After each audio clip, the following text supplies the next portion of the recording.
सुद्धोधनी की राजा सुद्धोधनी महामाया घरी जन्मासी आला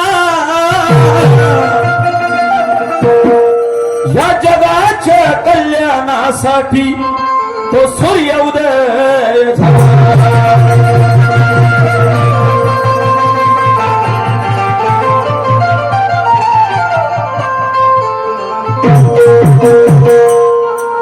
की कबीर तुकाराम रोहिदास अनेक झाले संत कबीर तुकाराम रोहिदास अनेक झाले संत घाडगे बाबा तुकडोजीने पहा लोक केले जागृत की शाहू फुले आंबेडकर की छत्रपती शाहू फुले आंबेडकर फिरत आले उदयास ज्ञानाचा प्रकाश पाडला बापा अंधकाराचा केला ना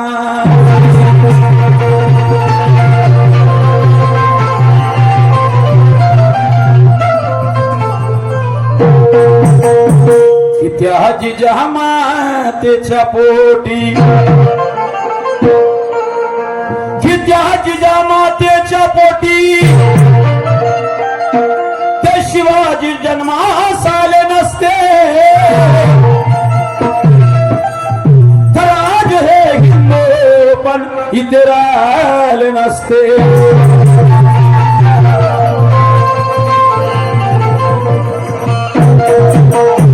म्हणून मागणे माझे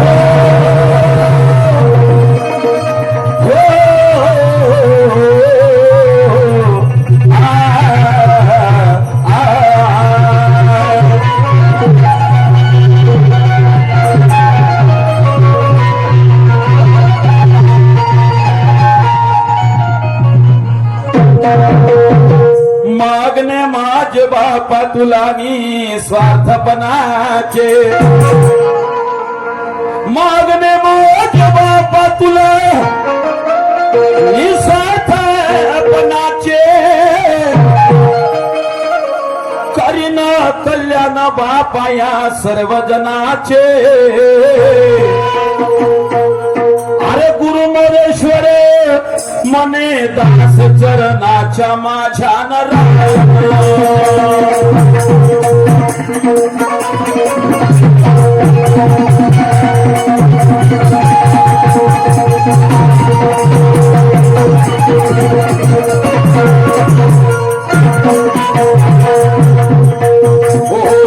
चरणाची माझ्या राणा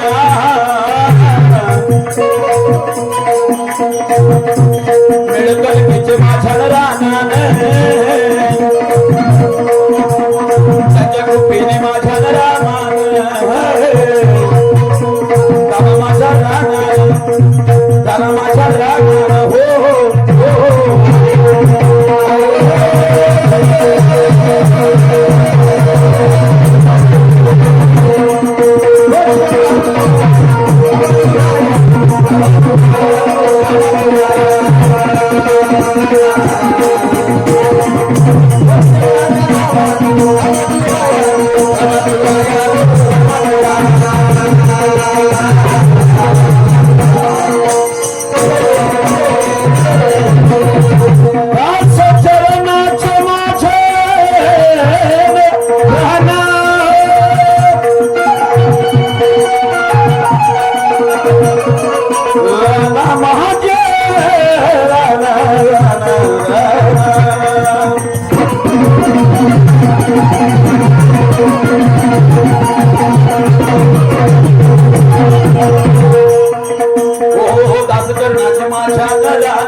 कोणते शुभ कार्याची सुरुवात होत असते त्यावेळेस कोणता शुभारंभ असो ज्या विचारावर तो शुभारंभ ठेवलेला असते त्या शुभारंभावर ज्याची प्रतिमा आपल्या समोर असते त्या प्रतिमेचं आपण पूजन करत असतो, चिंतन करत असतो, मनन करत असतो दादा. म्हणून शाहू फुले आंबेडकर विचाराची चळवळ आहे, हा प्रबोधाचा माध्यम आहे. म्हणून सर्वप्रथम ज्या महामानवाने आपल्याला माणूस बनण्याचा अधिकार दिला, आपल्यावर जातीवादाच्या छुवाछुतीचा डाग लागलेला होता, हा डाग संपवून समाजामध्ये परिवारामध्ये खांद्याला खांदा लावून बसण्याचा अधिकार दिला. शांती अहिंसा काय असते याची जाण ज्या भगवंताने दिली, तो भगवंत कसा असला पाहिजे, त्या भगवंताचे विचार कसा असले पाहिजे, त्या भगवंताच्या अनुयायांनी फार सुंदर सुंदर प्रबोधनाचे गीता लिहून ठेवल्या, काही पुस्तकं लिहिले, संबोधन लिहून ठेवलेलं आहे दादा संशोधन करून. आणि म्हणून त्याच विचाराने, महापुरुषाच्या विचाराने, साधू संतांच्या विचाराने त्या सिद्धार्थ गौतम बुद्धाला आणि बाबासाहेबाला काय वर्णलेले आहे त्या माझ्या पूजनेमधून, माझ्या नामस्मरणामधून, माझ्या चिंतनामधून तुमच्या समोर सादर करतो आहे. जरा लक्ष असू द्या.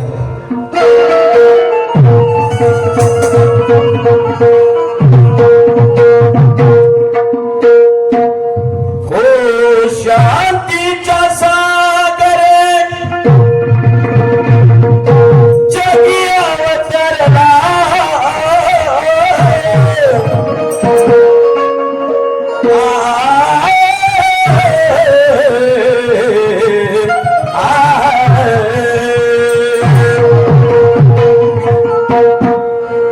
अरे शांतीच्या सागरे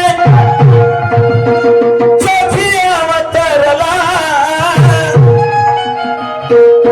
अरे बुद्धीचा नायक तुझी ठरला, काव्य पुष्प मी वाहतो प्रथमा, अरे वंदन करतो, नमन करतो, अरे भीम गौतमा, वंदन करतो, नमन करतो मी भीम गौतमा.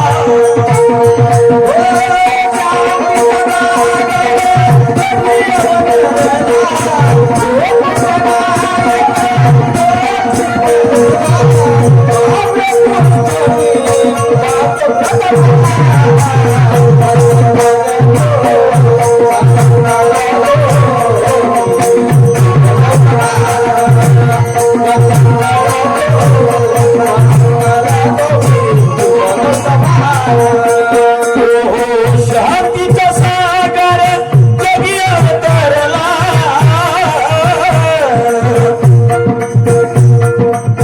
बुद्धीचा नायक तुझी ठरला,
शांतीच्या सागर जगी अवतरला, अरे बुद्धीचा नायक तुझी ठरला, काव्य पुष्प मी वाहतो प्रथमा, वंदन करतो नमन करतो मी भीम गौतम. का समनाचं दादा, का समनाचं स्वतंत्र विचार आहे दादा, त्या महापुरुषांचा विचार आहे. साधू संतांनी सुद्धा त्याला ज्ञानाचा सागर म्हटलेला आहे.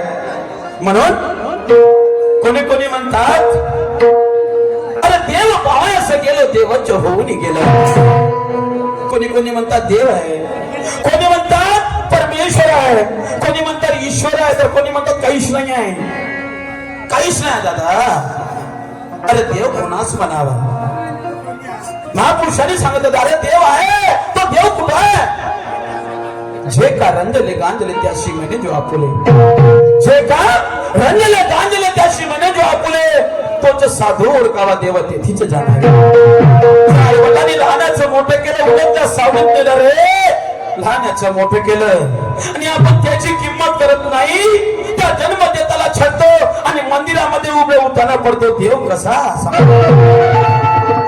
या गोष्टीची शिकवण, याच विचाराची चळवळ डॉक्टर बाबासाहेब आंबेडकरांनी केली दादा. आंबेडकरांनी केली. झटले नटले. आज खायला काही भेटत नव्हतं, घालायला काही भेटत नव्हतं. अरे हा मांग आहे, हा मारा आहे, हा चांभारा आहे. या परिस्थितीचे विचार होते दादा. रक्त एक, मांस एक, हा एक. मग काय विचार होत होता, काय विचार होत होता दादा. म्हणून म्हणतात की त्या सवर्णाच्या घरात पुत्र माजराचा सामार होत होता आणि आम्ही माणूस असून या माणसाचा विचार होत होता.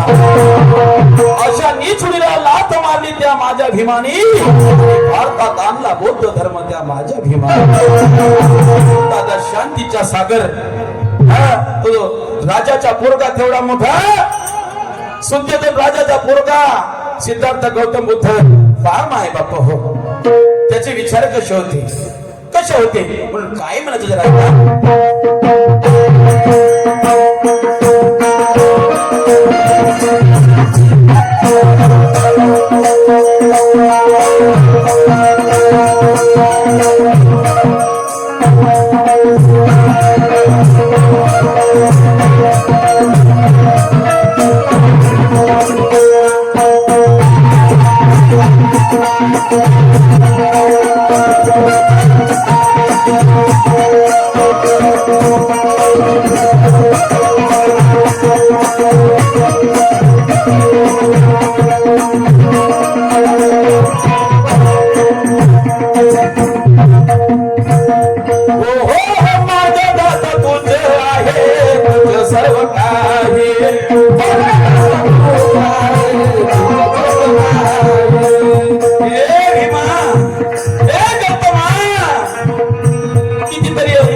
स्वतःच्या मुलाचा विचार नाही केला, स्वतःच्या पत्नीचा विचार न करता तू या बहुजनाचा विचार केला. म्हणून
करतो वंदन करतो नमन करतो मी वंदन करतो नमन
सर्व काही अरे बुद्ध मिळाले आम्हा भीमा तुझ्या पायी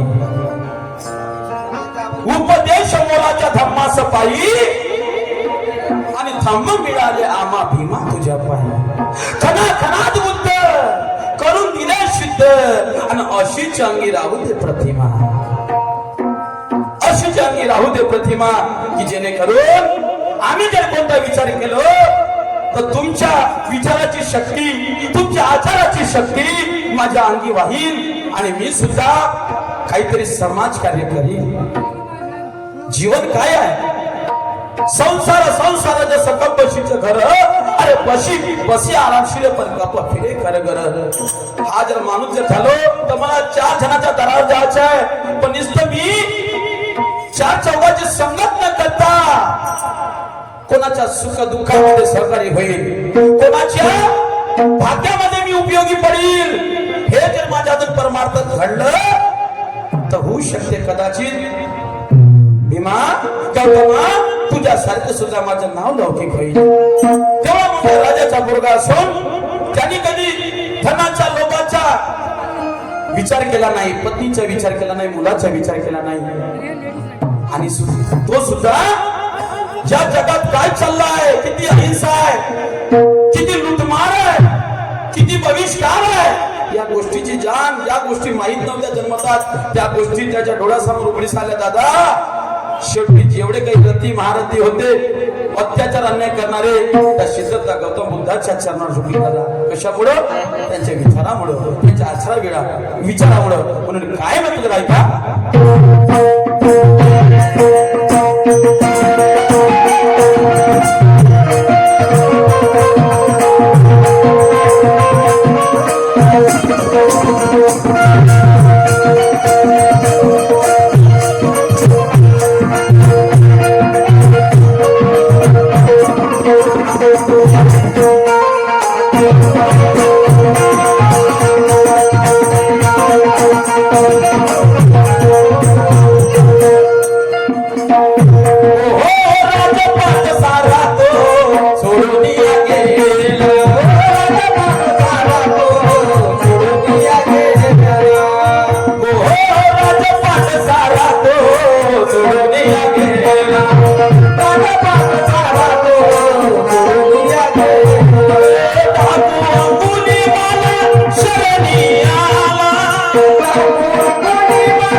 किसी के कोख से सांप, किसी के कोख से पाप पैदा हुआ तो किसी के कोख से सांप, और माँ भिवाई के कोख से पैदा हुआ ये बहुजनों का बापों का आई वडिलांनी जन्म दिलं, लहानाचं मोठं केलं, पण जे अधिकार पाहिजे होतं, जो सन्मान पाहिजे होता, जे भाकर हक्काची पाहिजे होती, ते जर आपल्याला मिळाली असेल तर ते कोणामुळे मिळाली दादा? परम पूज्य बोधिसत्व डॉक्टर बाबासाहेब आंबेडकरांमुळे. अहिंसा, दया, क्षमा, शांती कोणामुळे कळली?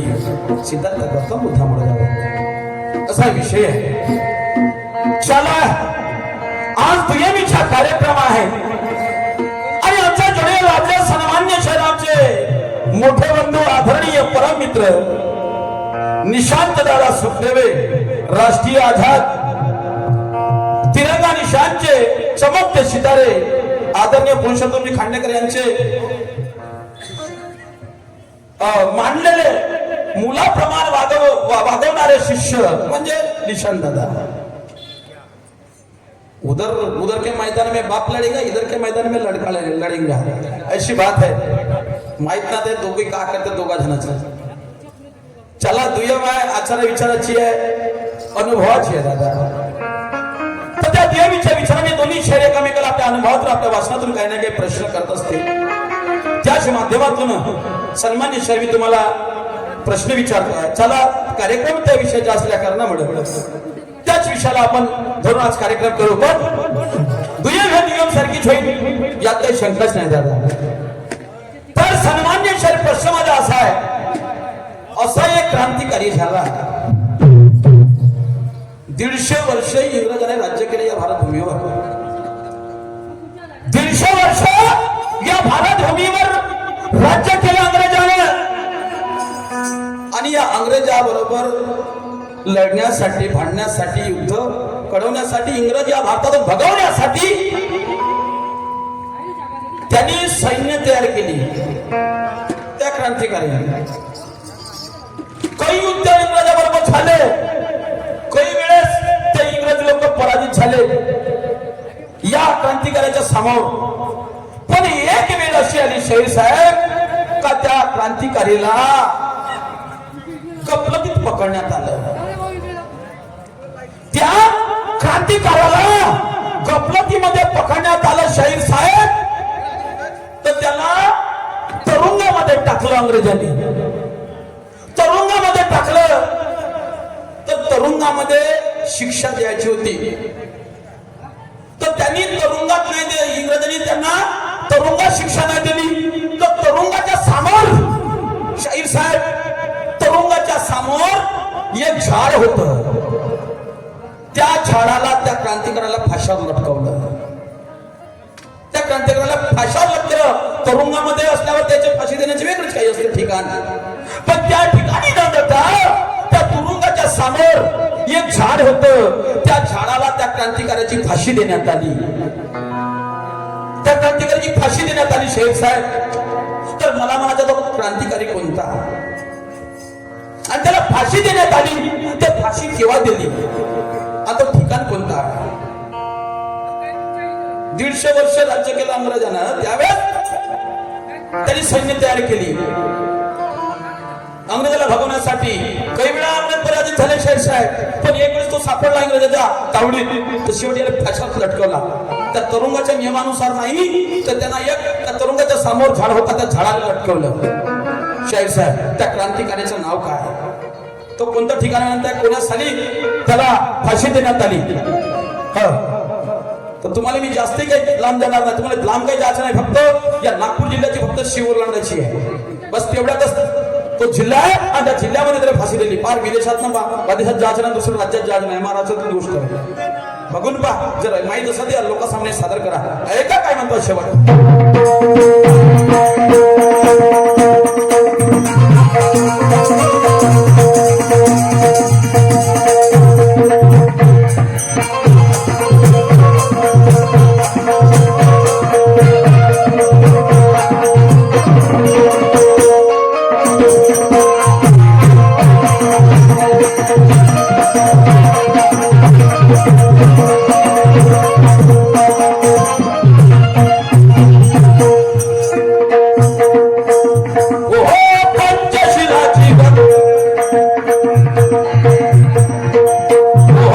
पंचशिलाची अंगे वाहे सदा नावे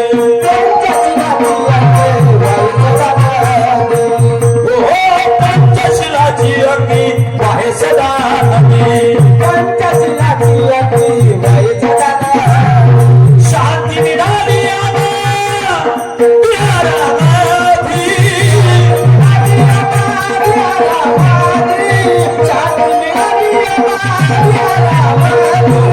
शांती मिळते बिहारामध्ये शांती मिळते बिहारामध्ये